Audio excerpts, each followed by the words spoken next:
السلام علیکم، سعید حسن ہوں میں آپ سے آج باتیں کرنے والا ہوں کہ کانفیڈنس اور خود پر شک کیا ہوتا ہے۔ کانفیڈنس جو ہے یہ بہت اچھی چیز ہے، اور جو شک ہے وہ بہت خطرناک چیز ہے۔ کانفیڈنس ہمیں اوپر لے کے جاتا ہے، ترقی ہوتی ہے، یعنی ہماری ترقی ہوتی ہے، اور شک جو ہے وہ ہمیں ڈبو دیتا ہے۔ شک اپنے صلاحیتوں پر نہیں کرنا چاہیے، اور اپنی صلاحیتوں پر کانفیڈنس ہونا چاہیے۔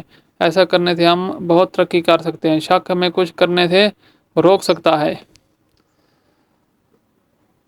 ہمیں نئی چیزیں آزمانے سے روک سکتا ہے، اور یہاں تک کہ ہمیں اپنے مقصد حاصل کرنے سے بھی روک سکتا ہے۔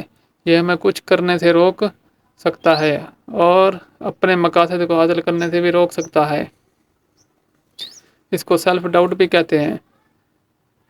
خود اعتمادی اہم ہے، کیونکہ یہ ہمیں خطرات مول لینے، نئی چیزوں کو آزمانے اور اپنے مقاصد حاصل کرنے کی اجازت دیتی ہے۔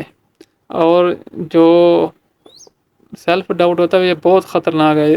آپ کو اپنی صلاحیتوں پر یقین نہیں ہوتا، یا آپ کو اپنے اوپر یقین نہیں ہوتا، یہ بہت خطرناک بات ہوتی ہے۔ اس سے آپ نے بچنا ہے، اور اپنی صلاحیتوں پر آپ نے یقین رکھنا ہے، اپنے اوپر بھی یقین رکھنا ہے کہ آپ کچھ کر سکتے ہو۔ آپ کو اگر کوئی چیلنج آ جائے تو آپ نے وہ کرنا ہے۔ مشکل کام بھی کرنے ہوتے ہیں زندگی میں۔